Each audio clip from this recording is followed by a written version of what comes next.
हम अपनी 5 सेंसेस यानी कि इंद्रियों से जो भी इंफॉर्मेशन वातावरण से या बाहर से लेते हैं या ऑब्जर्व करते हैं, वह इंफॉर्मेशन हमारे मस्तिष्क में परसेप्शन के रूप में सेव रहती है।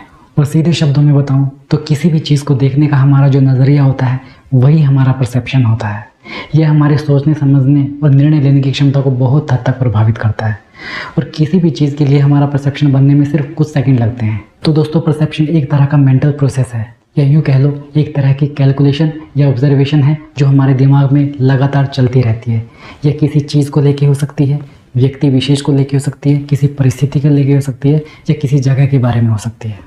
यहाँ तक कि जो हम देखते हैं, सुनते हैं या जिन विचारों से हम प्रभावित रहते हैं, वो इन्फॉर्मेशन भी हमारे दिमाग में सेव रहती है और आगे चलकर उन्हीं के रिजल्ट के आधार पर हमारा परसेप्शन बनता है, जो आगे चलकर हमारी निर्णय लेने की क्षमता को प्रभावित करता है। जैसा कि मैंने बताया, परसेप्शन हमारे थिंकिंग प्रोसेस और डिसीजन कैपेबिलिटी को बहुत हद तक प्रभावित करता है।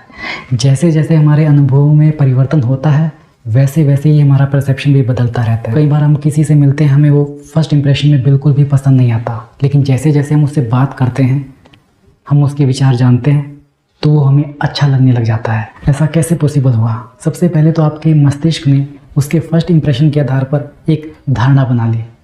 उसके बाद जैसे जैसे उसके बारे में और इन्फॉर्मेशन कलेक्ट की, उससे बातचीत करके, उसके विचार जानकर, तो उस इन्फॉर्मेशन के आधार पर आपका परसेप्शन बदल गया और वो व्यक्ति आपको अच्छा लगने लगा। इसका सीधा सा मतलब है, जैसे जैसे हमारा मस्तिष्क चीज़ों के बारे में और जानकारी इकट्ठा करता है, उन्हें और ऑब्जर्व करता है, या तो वो परसेप्शन को और मजबूत बनाता है या वो परसेप्शन को बदल देता है। एक और उदाहरण लेते हैं। आप दिल्ली जाएं, वहाँ पर कुछ दिन बिताएं और वहाँ से आने के बाद जब आपके दोस्त आपसे पूछे कि दिल्ली में रहने पर आपको कैसा अनुभव हुआ, वहाँ के लोग आपको कैसे लगे, तो आप उनको जो फीडबैक दोगे वही आपका परसेप्शन होगा दिल्ली के बारे में, वहाँ के लोगों के बारे में, जो आपने वहाँ पर रहने के दौरान व्यक्तिगत अनुभव के आधार पर बनाया है। यहाँ पर ध्यान देने वाली बात यह है कि परसेप्शन पर्सन टू पर्सन बदलता रहता है। जो आपका परसेप्शन है, ज़रूरी नहीं वो मेरा परसेप्शन भी हो सकता है दिल्ली में रहने के दौरान आपकी जेब कट गई हो या आपके साथ में कोई बुरी दुर्घटना हो गई हो, जिससे आपका परसेप्शन दिल्ली के बारे में नेगेटिव हो जाएगा। और ऐसी परिस्थिति में आपका परसेप्शन दिल्ली के बारे में तब तक पॉजिटिव नहीं होगा जब तक आप दिल्ली के बारे में कुछ भी अच्छा ऑब्जर्व नहीं कर लेते। तो परसेप्शन हर व्यक्ति का उसके अनुभव के आधार पर अलग होता है, लेकिन जैसा कि मैंने शुरू में बताया, जो हम देखते हैं या सुनते हैं उनसे भी हमारा परसेप्शन बनता है। तो जिन लोगों को आपने दिल्ली के बारे में बताया होगा, तो उनका भी परसेप्शन आपके जैसे नेगेटिव हो जाएगा दिल्ली के बारे में। हम हर समय वातावरण से एनर्जी लेते हैं वाइब्रेशंस के रूप में। फ़र्क इस बात से पड़ता है कि आप पॉजिटिव एनर्जी ले रहे हैं या नेगेटिव एनर्जी ले रहे हैं। अगर आप जीवन में पॉजिटिव हैं तो आप पॉजिटिव एनर्जी लेंगे, लेकिन अगर आप नेगेटिव हैं तो आप पॉजिटिविटी को धारण नहीं कर पाओगे, क्योंकि आपके अंदर से जो नेगेटिव वाइब्रेशन निकल रही है वो वातावरण में नेगेटिव वाइब्रेशन को ही अट्रैक्ट कर रही है, पॉजिटिव को नहीं। इसलिए ज़रूरी है कि कठिन परिस्थितियों में भी आप हमेशा अपने आप को पॉजिटिव रखें, ताकि आसपास के वातावरण की नेगेटिव वाइब्रेशन आपको प्रभावित ना कर सके। और यह सिर्फ और सिर्फ पॉजिटिव एटीट्यूड से ही संभव है। एक पॉजिटिव एटीट्यूड अच्छे परिणाम आने पर आपका हौसला बढ़ाता है, वहीं जब परिणाम आपके मन मुताबिक नहीं आते तो आपको और मेहनत करने और बेहतर प्रदर्शन करने के लिए प्रेरित करता है। रोज़ की भागदौड़, 100 तरह की परेशानी, आज का स्ट्रेस, कल की चिंता, इन सब के बीच में पॉजिटिव रहना बहुत ही मुश्किल है। लेकिन एक इंसान ठान ले तो वो क्या कुछ नहीं कर सकता। बस ज़रूरत है खुद को जानने की, अपने अंदर की छुपी हुई शक्तियों को पहचानने की, जो हमें प्रकृति से मिले हैं। लेकिन जैसे जैसे हम विकास कर रहे हैं, हम प्रकृति की इन शक्तियों को भूल चुके हैं। हम प्रकृति से जुड़े अपने सभी संबंध भूल चुके हैं। लेकिन हमारा ओरा यानी कि हमारा आभा मंडल आज भी प्रकृति से कनेक्टेड है। अब ये आभा मंडल क्या है? आभा मंडल हमारे चारों तरफ एक लेयर होती है जो हमारे लिए सुरक्षा चक्र का कार्य करती है। ये हमारी आसपास की नेगेटिविटी से रक्षा करती है। जैसा कि मैंने बताया है, हम वातावरण से एनर्जी लेते हैं और देते हैं। ये जो प्रोसेस है हमारे आभा मंडल की वजह से ही होता है, हमारे आभा मंडल के द्वारा ही होता है। हमारे वातावरण में जो पॉजिटिव और नेगेटिव पार्टिकल्स हैं वो आभा मंडल के द्वारा ही ग्रहण किए जाते हैं। हमारे वातावरण का मतलब है हमारे आसपास के लोग, परिस्थिति, परिवार के लोग, यार दोस्त, टीचर्स, या वो लोग जिनसे हम बहुत ही ज़्यादा प्रभावित रहते हैं। लेकिन इससे ज़्यादा जो हमारे आभा मंडल को प्रभावित करता है वो है हमारा परसेप्शन, जिसके बारे में हम आज बात कर रहे हैं। अब जैसे एनर्जी 2 तरह की होती है, पॉजिटिव और नेगेटिव, ठीक उसी तरह से परसेप्शन की भी 2 स्थितियाँ या यूँ कह लो 2 प्रकार होते हैं। पॉजिटिव परसेप्शन और नेगेटिव परसेप्शन। आपका जिस तरह का परसेप्शन होगा, आपका आभामंडल भी उस तरह की एनर्जी वातावरण से लेगा और वातावरण को देगा। आपका परसेप्शन पॉजिटिव हो या नेगेटिव, दोनों ही परिस्थितियों में आपका भाग्य बदलने की ताकत रखता है। अब हमारा परसेप्शन किन कारणों की वजह से पॉजिटिव और नेगेटिव होता है, उसके बारे में जानने से पहले हम परसेप्शन के 2 टाइप्स के बारे में जान लेते हैं, external perception, internal perception. External perception वो परसेप्शन होता है जो हम बाहरी दुनिया के बारे में सोचते हैं, परिस्थिति के बारे में सोचते हैं, व्यक्ति विशेष के बारे में सोचते हैं। वही इंटरनल परसेप्शन वो परसेप्शन है जो हमारा खुद के बारे में हमारी मानसिकता है। लेकिन इसमें सबसे ज़रूरी है इंटरनल परसेप्शन। अगर आपने इंटरनल परसेप्शन की कार्यशैली को अच्छे से समझ लिया तो आप अपने जीवन को कोई भी दिशा दे सकते हैं। हमारा इंटरनल परसेप्शन ना केवल हमारे पॉजिटिव और नेगेटिव परसेप्शन को प्रभावित करता है, बल्कि हमारे एक्सटर्नल एनवायरनमेंट को भी प्रभावित करता है। ये सब कैसे होता है, हम हर चीज़ का अलग अलग एग्जाम्पल लेकर समझेंगे। आप लोगों से मेरी रिक्वेस्ट है, संयम रखिए, इस वीडियो को पूरा देखिए क्योंकि ये जानकारी बहुत ही महत्वपूर्ण है। सबसे पहले तो आपको अपना परसेप्शन पॉजिटिव बनाना है। आपको अपना नज़रिया बदलना है हर उस नेगेटिव सिचुएशन को देखने का जिसकी वजह से आपका परसेप्शन नेगेटिव है। क्योंकि जब आपका इंटरनल परसेप्शन पॉजिटिव होगा तो आपका आभामंडल भी मजबूत होगा, जिससे आप वातावरण से और ज़्यादा पॉजिटिविटी ले पाएंगे। अब आप कहेंगे हताश और निराश इंसान पॉजिटिव कैसे हो सकता है जिसे जीवन में हर बार हार मिली हो। लेकिन अगर आप अपनी असफलताओं को बार बार सोचेंगे तो आपका आत्मविश्वास भी कम होगा और आपकी उन परिस्थितियों से लड़ने की क्षमता भी कम हो जाएगी और आपका खुद के बारे में इंटरनल परसेप्शन भी नेगेटिव हो जाएगा।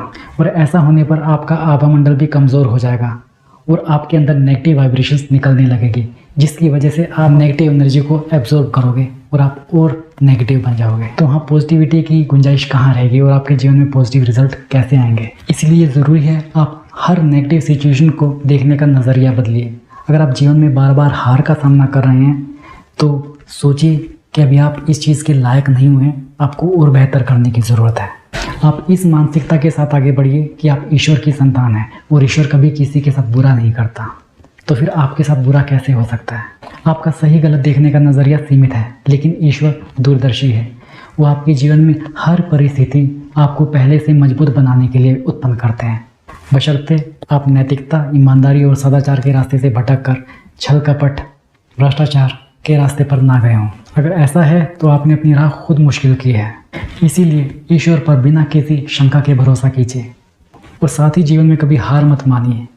दुनिया में हार नाम का कोई शब्द है ही नहीं, ये सिर्फ एक मानसिकता है। हार का मतलब हार नहीं होता, हार का मतलब होता है पहले से बेहतर करने की कोशिश। जब तक आपके पास जीवन है, आपके पास मौका है परिस्थितियों से लड़ने का और ज़िंदगी में आगे बढ़ने का। जब आप ये बातें मान लेंगे तो आपका आत्मविश्वास कभी भी कमज़ोर नहीं होगा। अगर आपका आत्मविश्वास मजबूत होगा तो आपका इंटरनल परसेप्शन भी मजबूत होगा। अगर इंटरनल परसेप्शन मजबूत होगा तो आपका आभामंडल भी मजबूत हो जाएगा, जिससे आप आसपास के लोगों के नेगेटिव विचारों, नेगेटिव एनर्जी से बिल्कुल भी विचलित नहीं होंगे। जैसा कि मैंने बताया, हमारा इंटरनल परसेप्शन हमारे एक्सटर्नल इन्वायरमेंट को भी प्रभावित करता है। अगर मान लीजिए आप किसी दूसरे शहर जा रहे हैं किसी काम से, आपके यार दोस्त आपको सलाह दे कि आप उस शहर में जा रहे हो तो आप जेब कतरों से सावधान रहना, वहाँ पर बहुत जेब कतरे हैं। आप उस शहर में गए, मेट्रो में, ऑटो में या कहीं पर भी सफ़र करते हुए काम के दौरान आप हर समय इसी सोच से सावधान रहेंगे कि मुझे जेब कतरों से सावधान रहना है। आप अपने चारों तरफ लोगों को बड़े ध्यान से देखेंगे, उनके बिहेवियर को ऑब्जर्व करेंगे, कहीं आसपास आपके कोई चोर तो नहीं, जिसकी वजह से आप ओवर कॉन्शियस हो जाएंगे। और आपका यह ओवर कॉन्शियस होना आपके नॉर्मल बिहेवियर को और सस्पिशियस बना देगा, जिससे लोग भी आपको ऑब्जर्व करेंगे और हो सकता है वो भी आपको जेब कतरा समझ लें। ऐसा इसलिए हुआ कि ज़रूरत से ज़्यादा सावधानी रखने की बजाय आप ओवर कॉन्शियस हो गए, जिसकी वजह से आप असहज हो गए और आपके असहज होने से आपने वातावरण को नेगेटिविटी देनी शुरू कर दी। अगर आसपास नेगेटिव एनर्जी दोगे तो आपको भी नेगेटिव एनर्जी ही मिलेगी। आज के डिस्कशन से हम एक चीज़ तो समझ गए कि परसेप्शन से हमारी ज़िंदगी में कोई भी परिवर्तन लाया जा सकता है। परसेप्शन एक जादुई चीज़ है जो कुछ भी संभव कर सकती है। ऐसे ही किसी देश में एक कैदी पर एक एक्सपेरिमेंट किया गया। उसे बोला गया कि उसे सांपों से कटवाया जाएगा। उसके बाद उसकी आंखों पर पट्टी बांधी गई और उससे सुइयां चुभोई गई, जिससे उसकी मृत्यु हो गई। और पोस्टमार्टम की रिपोर्ट में खुलासा हुआ कि उसकी मृत्यु सांप के जहर से हुई है। ये कैसे हुआ? मतलब जब उस कैदी को सुई चुभोई जा रही थी, उस कैदी ने मान लिया था कि उसे सांप ही डस रहे हैं और उसके इस परसेप्शन ने उसके शरीर में सांप का जहर उत्पन्न कर दिया।